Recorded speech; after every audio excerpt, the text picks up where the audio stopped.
Bonjour à vous les cancers et bienvenue dans votre guidance sentimentale pour le mois de juin 2024. J'espère que vous allez tous bien. Ce tirage vient compléter votre tirage général du mois de juin qui est disponible aussi sur ma chaîne. Je vous mets la miniature à l'écran et je vous ai mis le lien dans la description de la vidéo pour aller la voir si ce n'est pas déjà fait. On va aller voir ici uniquement les énergies dans le domaine affectif, sentimental, donc pour les cancers. J'ai utilisé un nouvel oracle que je me suis procuré récemment, la destinée des flammes jumelles. Donc pour ceux qui connaissent un petit peu la chaîne, vous avez vu que j'ai un peu changé ma façon de faire le tirage sentimental. Mais voilà, je me laisse aussi la liberté d'apporter des nouveautés comme ça de temps en temps. Et ce que je vous propose aujourd'hui, c'est 3 cartes. Donc j'ai fait le tirage hors caméra pour gagner du temps.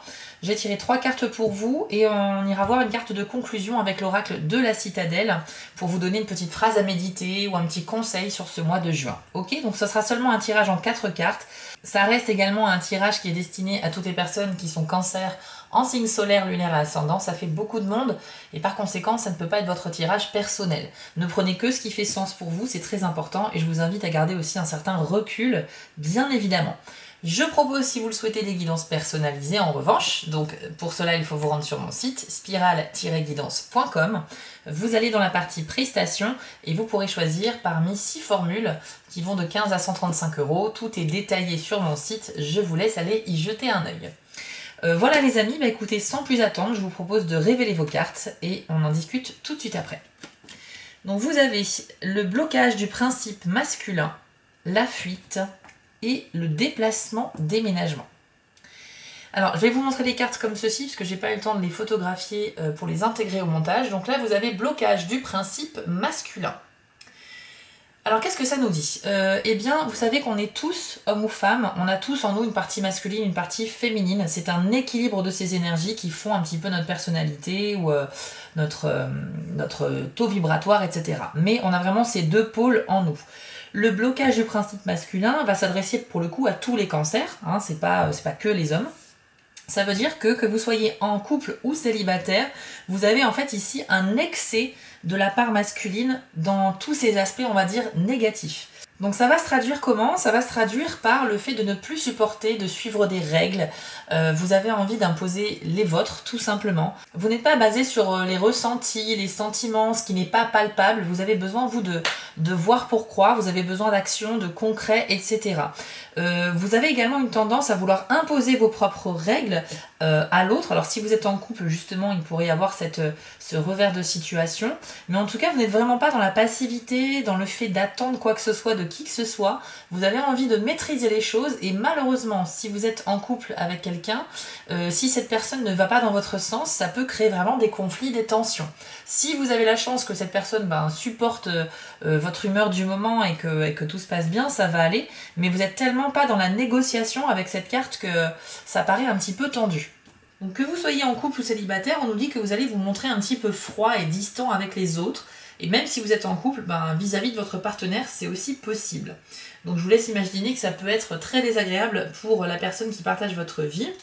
Vous ne supportez pas les contraintes, hein, comme je vous l'ai dit tout à l'heure, parce que vous avez une espèce de sensation d'emprisonnement, comme si on vous imposait des choses, et vous êtes dans un état d'esprit où peut-être que vous êtes perdu intérieurement et que la solution, vous pensez que elle viendra de vous, en fait. Vous n'avez pas envie que ce soit quelqu'un d'autre qui vous dise quoi faire. Attention au comportement un peu genre dictateur, que vous soyez encore une fois un homme ou une femme, ça vous concerne, c'est-à-dire qu'en fait vous pouvez vous montrer un peu tyrannique, vous avez envie, vous n'êtes pas trop dans le dialogue en fait, hein, vraiment pas, et d'ailleurs ça va se confirmer avec les 2 autres cartes, vous allez voir, ici on est vraiment sur quelque chose où vous vivez un moment en fait très intense au mois de juin sur la vie sentimentale. Il y a quelque chose qui ne va pas, qui ne répond pas à votre idéal, et par conséquent vous perdez patience. J'ai l'impression que c'est ça, vous n'êtes pas prêt à attendre, vous en avez ras-le-bol. C'est un petit peu la goutte d'eau en fait. C'est un petit peu comme une bombe à retardement quoi. En fait, vous bouillez intérieurement et là en fait au mois de juin, on pourrait aller sur une explosion verbale, d'où des risques de dispute évidents avec cette carte là. Alors, on nous dit également que vous conscientisez énormément de choses, en fait. En fait, vous êtes tellement dans l'analyse des comportements des gens, des situations, etc. Votre cerveau est réellement en ébullition, mais cette surcharge au niveau cérébral peut créer de l'anxiété et vraiment un ras-le-bol de tout. Voilà un petit peu ce qu'on nous dit avec cette carte-là. Donc, j'espère pour vous, bien sûr, que ça va passer.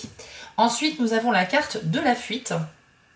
Donc là, on y voit effectivement une personne, un seul, dans une barque, qui prend le large et qui fuit les contraintes, qui fuit les gens, tout simplement. Pour moi, c'est un petit peu la suite logique de la carte précédente. Pour moi, effectivement, le cancer, en plus, a déjà une tendance naturelle à la fuite parce que vous détestez le conflit. Vous avez horreur éventuellement de vous justifier. Alors, ça vous arrive, bien sûr, comme tout le monde, de le faire parfois, mais en grande majorité des cas, vous avez tendance à ne pas avoir envie d'affronter des défis compliqués, etc., etc. Ça ne veut pas dire que vous n'êtes pas combatif dans la vie, mais ça veut dire que les conflits, vous détestez ça et vous préférez fuir que d'intégrer un conflit.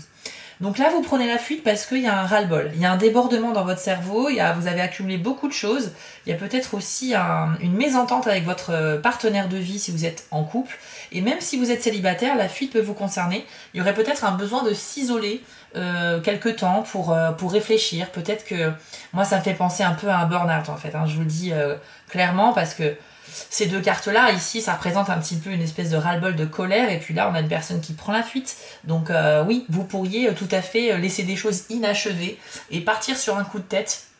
Vous n'en avez plus rien à faire finalement de vos responsabilités, des choses que vous n'avez pas terminées.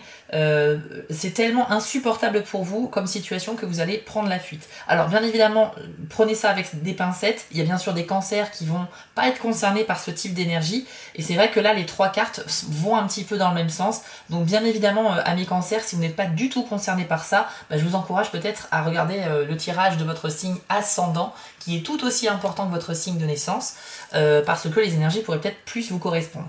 Mais là, on a une tendance à la colère, à l'incompréhension, et c'est pas du tout la fuite dans le sens j'en ai rien à faire, je lâche toute emprise sur tout. C'est au contraire, vous avez envie d'avoir de l'emprise et de contrôler absolument tout, mais ça crée chez vous une surcharge mentale qui est insupportable. Ok, donc les tensions, s'il y en avait déjà avant le mois de juin, ça risque un petit peu de s'amplifier, et s'il n'y en a pas, il y a un risque qu'elles arrivent effectivement au sein du couple pour ceux qui sont concernés.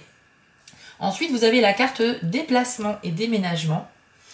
Donc ici, on n'est pas forcément sur une énergie négative. Ça peut nous parler un déplacement, tout comme la personne ici qui a sa valise, ça peut être aussi partir en vacances, faire un voyage, faire un déplacement peut-être seul également pour se retrouver avec soi-même, pour réfléchir à des choses importantes ou pour se détendre en solo. Et ça peut nous parler aussi d'un déménagement pour le coup. Alors, il n'y a pas forcément tous les cancers de concernés, mais au mois de juin, le sujet pourrait être évoqué de changer de cadre, d'environnement, de lieu de vie, peut-être également de région, voire carrément de pays. Il peut être question d'envie d'expatriation à l'étranger. Mais dans tous les cas, on a une idée qu'au mois de juin, vous avez envie que les choses bougent. On a quand même deux cartes de mouvement ici, et clairement, vous n'allez pas rester en place. Mais vous n'allez pas rester en place parce que déjà, dans votre esprit, voilà, il y a des questions sans réponse, il y a une ébullition que vous n'arrivez plus à contrôler, et malheureusement, la seule solution, j'ai l'impression que vous allez trouver, plutôt que le dialogue, c'est la fuite. Ok, donc si vous êtes en couple, effectivement, j'ai envie de vous conseiller de privilégier bien évidemment la communication. Après, la fuite n'arrange rien. Au contraire, ça ne fait qu'empirer les choses parce que vous laissez votre partenaire dans une situation qu'elle ne comprend pas ou qu'il ne comprend pas. Et en plus, sans explication, c'est quelque chose d'assez horrible. Donc, même si vous décidez de prendre la fuite, entre guillemets, de vous isoler un peu, essayez de ne pas rompre la communication, au moins passer un coup de fil ou communiquer par message, même si vous avez besoin de vous sentir seul un petit moment. D'accord ? Voilà un petit peu ce que j'ai à vous dire avec ces cartes-là, les cancers. Bon, on va aller voir maintenant une carte de conclusion avec l'oracle de la citadelle. Et il va vous donner peut-être un petit message à méditer pour votre mois de juin. C'est parti.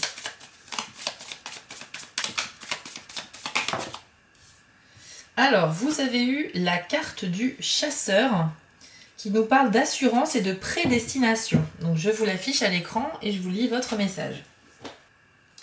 C'est le moment de vous recentrer et de chasser toute distraction. La forêt a beau être belle, vous arrêter pour admirer la vue ne vous rapprochera pas de votre objectif. Vous incarnez le chasseur. La voie est claire, votre proie est visible. Ralentir la cadence semble tentant, mais ce n'est pas le moment. Restez concentré et déterminé afin d'achever votre tâche. Alors, la carte du chasseur nous indique que vous avez un objectif sentimental au mois de juin, les cancers, et que vous êtes à 2 doigts d'y arriver. Cependant, vous avez une tendance à la distraction. Vous avez envie soit de faire plusieurs choses en même temps, ce qui fait qu'en fait, ça vous déconcentre de l'objectif principal, ça vous détourne un petit peu. Ou soit, effectivement, à cause de cet excès qu'on a vu d'énergie un petit peu négative, vous allez vous détourner également de cet objectif. Je pense qu'il y a une vraie envie de voyager, de déplacement. Il y a vraiment envie de voir autre chose. Je pense que ça peut être aussi une sorte de burn-out. C'est-à-dire que vous pourriez en avoir marre que chaque journée se ressemble les unes après les autres. Vous avez besoin de changement. Et pas forcément au sein du couple pour ceux qui sont dans une relation, mais juste changer de décor. Donc le message du chasseur, c'est pas à prendre au premier degré, vous n'êtes pas un chasseur qui a 2 doigts de tirer sur sa proie, mais c'est juste une image pour vous dire que toutes les opportunités sont là au mois de juin pour vous, pour atteindre cet objectif et donc pour vous rendre heureux, épanoui, mais en fait, vous allez fuir, vous allez être distrait par autre chose, ou alors il y a des événements extérieurs qui vont vous déconcentrer et vous risquez malheureusement de manquer cette opportunité. De toute façon, on voit bien qu'il y a quelque chose qui vient perturber ce qui à la base devait bien se passer pour le mois de juin. J'espère que pour le mois prochain vous aurez de meilleures énergies. Je suis vraiment désolée de vous annoncer des choses pas hyper sympas. Alors après, gardez aussi à l'esprit que ça peut pas vous parler à tous. Ça va concerner qu'une partie d'entre vous, j'imagine. Mais si vous sentez que vous êtes dans cette énergie-là à un moment donné au mois de juin, et que ce tirage peut vous aider peut-être à vous faire comprendre les conséquences que ça pourrait avoir négatives, peut-être que ça peut vous faire prendre conscience qu'il faut privilégier effectivement la communication, rester concentré sur ce qu'il y a à faire, et puis si vous avez vraiment envie d'être seul à un moment donné, vous pouvez le faire, mais en respectant la personne avec qui vous êtes en couple, bien évidemment. Voilà, donc ne rompez pas totalement la communication, etc., etc. Il y a un autre message qui me parvient là maintenant, c'est vrai qu'on pourrait parler peut-être de rupture, il y a peut-être des cancers qui vont se séparer. Effectivement, la personne ici elle a sa valise, l'autre il part sur sa barque tout seul, on a le message de la fuite. Il pourrait y avoir quelque chose, une situation colérique qui va donner lieu à soit on va faire un break, soit c'est fini entre nous. Voilà, je vous le dis, je suis sans complaisance, je préfère vous donner des bonnes nouvelles, mais il faut aussi être objectif. Les cartes sont faites pour représenter tous les événements de la vie, donc il n'y a pas toujours que des bonnes nouvelles, il faut être prêt à l'entendre. Maintenant, si ça ne vous concerne pas, écoutez, tant mieux, et je vous encourage à aller voir dans ce cas-là votre signe ascendant. Voilà les amis Cancer, j'espère que ce tirage aura au moins eu le mérite de vous interroger, de vous donner peut-être des clés pour essayer d'anticiper ce qui pourrait arriver. Et vraiment, c'est le but en tout cas. Et puis, n'hésitez pas du coup à me dire en commentaire ce que vous en pensez et si vous vivez une situation un petit peu complexe comme celle décrite dans les cartes ici. Dans tous les cas, les amis, je vous souhaite à tous un excellent mois de juin. Et n'oubliez pas que j'organise très bientôt un concours avec des guidances à gagner par tirage au sort. Ce sera sur TikTok lorsque les 10 000 abonnés seront atteints. Là on n'est pas loin de 9700, donc voilà, on approche très très rapidement. La première condition pour participer à ce concours, ce sera d'être abonné, donc bien évidemment je vous invite à le faire si vous souhaitez participer. Voilà les cancers, je vous souhaite à tous un excellent mois de juin et je vous dis à très bientôt. Si cette vidéo vous a plu, n'hésitez pas à liker, commenter et partager, ça permet vraiment de soutenir mon travail et je vous en remercie d'avance. Je vous remets l'adresse de mon site en bas de l'écran pour ceux qui souhaitent une guidance privée avec moi et retrouvez-moi sur TikTok pour du contenu exclusif. Je suis aussi sur Instagram et j'ai une boutique en ligne sur Etsy. Et si vous ne souhaitez manquer aucune de mes prochaines publications, n'hésitez pas à vous abonner. À bientôt!